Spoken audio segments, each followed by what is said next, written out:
Supreme leader Ayatollah Sayyid Ali Khamenei की याद में ग्रांड सेमिनार। प्रयागराज के दरियाबाद में 22 मार्च 2026 को रात 8 बजे हजरत अब्बास अलैहिस्सलाम की दरगाह पर विशाल ग्रांड सेमिनार का प्रोग्राम किया गया, जिसने ईरान के मौलाना के अलावा हिंदुस्तान के बड़े से बड़े दिग्गज आलिमों ने शिरकत की और लाखों लोगों ने इस ग्रांड सेमिनार में अपनी उपस्थिति दर्ज कराई।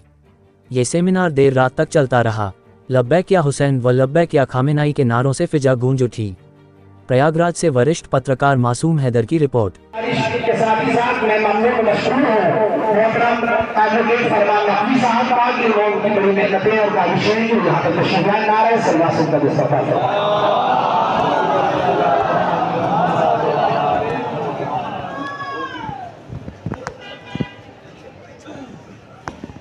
इस जमात में सभा में इस संख्या में आप लोग आए हुए हैं। पहले तो मैं आयोजकों का शुक्रिया अदा करना चाहता हूं कि आप लोगों ने मुझे इस काबिल समझा और यहाँ बुलाया। आप सबको नमस्कार, आदाब, सलाम। मित्रों, 28 फरवरी को एक मगरूर राजा के कहने पे खमैनी साहब की हत्या, उनके परिवार की हत्या हो गई और उस शहादत के लिए आज हम लोग इकट्ठा हैं। दुख इस बात का है कि जब हत्या हुई तो मसला ये होना चाहिए था कि क्या हम लोग अभी भी इंसान हैं या जंगल राज हो गया है, कोई भी जिसको चाहे हत्या कर सकता है, किसी राजा को किसी भी राज्य से उठा सकता है, अपने यहाँ बैठा सकता है। लेकिन आजकल 24 जमाने के मीडिया में हर समय न्यूज़ चैनल में हम लोग अपनी आंखों से देखना बंद कर चुके हैं। अब हम लोग पहले जब अपनी आंखों से देखते थे तो चीज़ों को ये देखते थे कि या तो सही है या गलत है, लेकिन हर समय न्यूज़ मीडिया चैनल आपको कोई चश्मा पहनाते हैं और आप उस चश्मे से चीज़ों को देखते हैं। और आज की तारीख में अब मसला ये नहीं है कि क्या हम लोग जंगल राज में हैं, क्या आज भी कमिटी ऑफ यूनाइटेड नेशंस है, क्या कोई इंटरनेशनल लॉ है, क्या एक राजा दूसरे राजा की हत्या इस प्रकार से कर सकता है। मसला ये है कि हॉर्मुज़ खुल रहा है कि नहीं, ईरान तेल बेचने में क्यों दिक्कतें ला रहा है। जिस देश का अस्तित्व खतरे में है वो अपने बचाव के लिए अगर कुछ नहीं करेगा तो क्या वो ये कहेगा कि नहीं साहब हमको मारते रहो और हम आपको तेल बेचने देंगे। एक अजीब टाइप की ये जो है इंटरनेशनल कम्युनिटी में हम ही लोग नहीं चुप हैं, ईरान के सारे पड़ोसी देश चुप हैं। ये कोई नहीं समझ रहा है कि जो आज ईरान में हुआ कल आपके साथ हो सकता है। इस समझ को या तो जानबूझ के, मैं ये मानता हूं कि कहीं ना कहीं इस शहादत का सबसे बड़ा अंजाम तभी होगा जबकि हमारी आपकी आंखें खुले, हम आप सही गलत को सही गलत के चश्मे से देखना शुरू करें। और शायद ईरान का इतिहास गुलामी का इतिहास नहीं है, ईरान लड़ाकुओं का देश है। जिस समय पूरे दुनिया में कॉलोनीज बनी हुई थी, कभी कुछ ब्रिटेन की, कुछ फ्रांस की, उस समय भी ईरान कभी किसी की कॉलोनी नहीं था। ईरान की लड़ाई का इतिहास है। मुझे भरोसा है कि अब की बार भी इस लड़ाई में खमैनी साहब की शहादत ईरान को फिर आज़ाद रखेगी और इस दुनिया को एक मगरूर राजा से बचाने का शायद काम करेगी। मैं अपनी बातों को समाप्त करता हूं। मैं आप सबसे माफी भी मांगना चाहता हूं, बलिया से सीधे गाड़ी चला के आना हूं, 6 घंटे थकान लगी हुई है, इसलिए अगर आप लोग इस महफिल को बीच में छोड़ के मैं जाता हूं तो मुझे माफ करेंगे। बहुत बहुत धन्यवाद।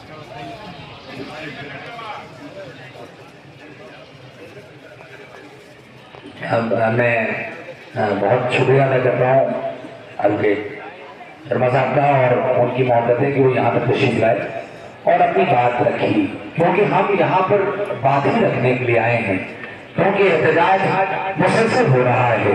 लेकिन हमें इस एहतजाज को आने वाली नस्लों तक बताना होगा कि हम लड़ क्यों रहे हैं, हम एहतजाज क्यों बुलंद कर रहे हैं। जैसा इन्होंने कहा, क्या किसी को भी राइट है कि किसी को भी चाहे मार दे, 160 बच्चियों को मार दे, कोई ह्यूमन राइट की आवाज नहीं है। ये इस बात की दलील है कि इंसानियत जब मर जाती है तब शहीदों का खून चढ़कर बोलता है सर, और वो बताता है कि हम कभी छूटने वाले नहीं हैं, हम अपनी गर्दनें कटा सकते हैं लेकिन बाकी ताकतों के सामने सर नहीं झुकाएंगे। यही हमारा मकसद है और इसी मकसद के सही में हम जिंदा रहते हैं। और यही वजह है कि जब भी सिंह ने आवाज उठाई है, सिंह के पैरोकारों ने आगे बढ़ के दुनिया को बताया है कि तुम चाहे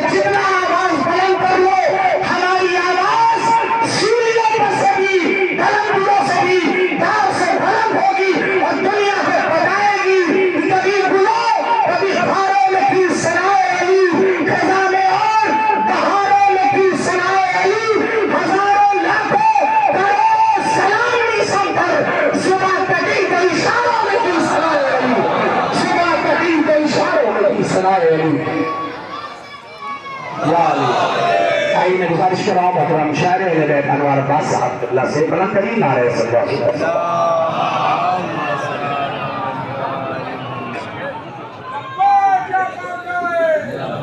क्या कामना है।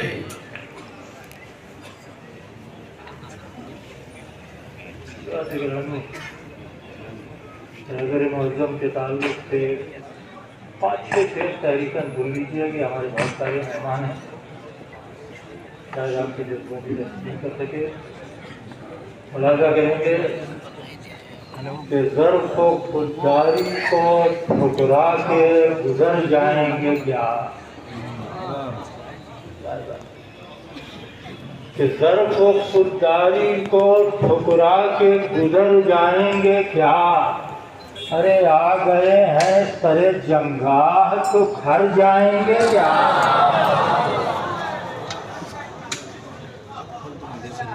कि ज़र्फ़ को खुददारी को ठुकरा के गुजर जाएंगे क्या। अरे आ गए हैं सरे जंगाह तो घर जाएंगे क्या। और जिंदगी खेजी पे आमादा है अपनी हस्ती। क्या मुलाज़ा करेंगे कि जिंदगी खेजी पे आमादा है अपनी हस्ती। तुम हमें मार गिराओगे तो मर जाएंगे क्या।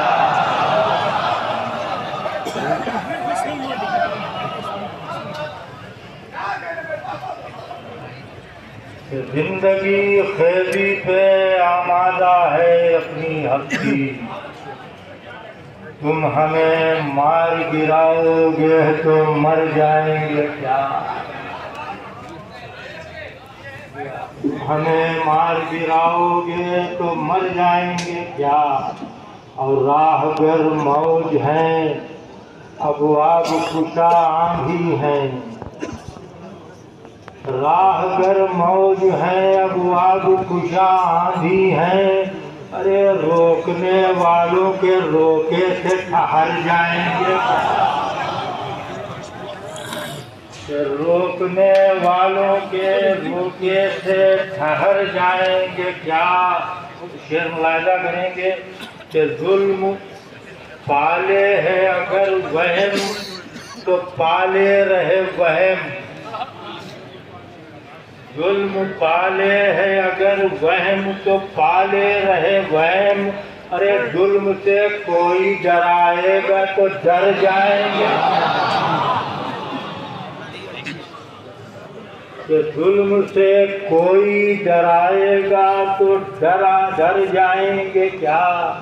अब बख्शते आए हैं सूरज को किरण हम ही तो हम मांगने के लिए सूरज से सहर जाएंगे क्या।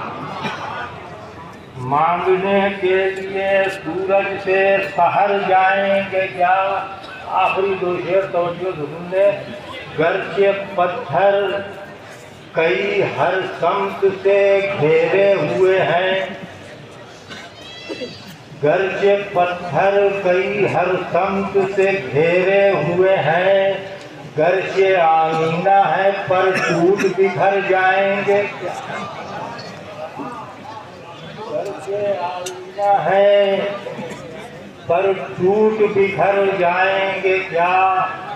सिलसिले का आखिरी शेर में मुलाहिजा कर लें कि खाक बिखरी है मेरी शहर में खाक समेत। खाक बिखरी है मेरी शहर में खाक समेत। हम तेरे खून भरे हाथों में भर जाएंगे क्या।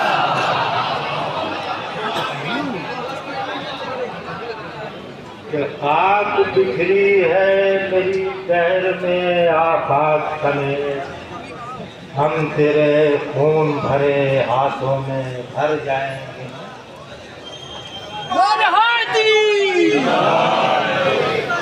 मैं वासिफ साहब से गुजारिश करूंगा कि बाहर का प्रोजेक्टर चल नहीं रहा है और बुलाने हम सबको इनक़िलाबे इस्लाम में ईरान का मुअय्यद और उसका हामी और नासिर बनाए और हम सबको इत्तिहाद और इत्तिफाक से रहने की हमें तौफीक अता फरमाए। अस्सलामु अलैकुम व रहमतुल्लाह।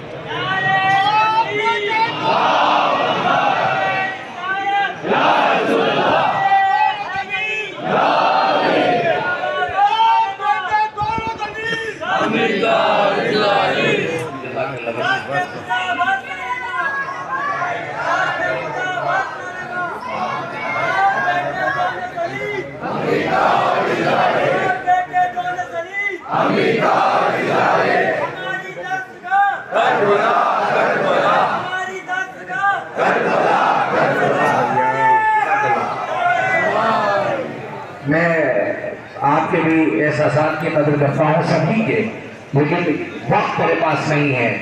मुझे भी बहुत बोलने का दिल चाह रहा है, दिल बहुत भरा हुआ है, लेकिन यकीनन जो हमारे मेहमान है, मैं अपने मेजबानों से गुजारिश करूँगा, मैं किसी का नाम नहीं ले रहा, मैं मेजबानों से गुजारिश कर रहा हूँ कि जो भी इलाहाबाद के उलमा के अलावा मेजबान स्टेज पर बैठे हो, गुजारिश है कि नीचे जमीन पर बैठ जाए ताकि अफराद उनको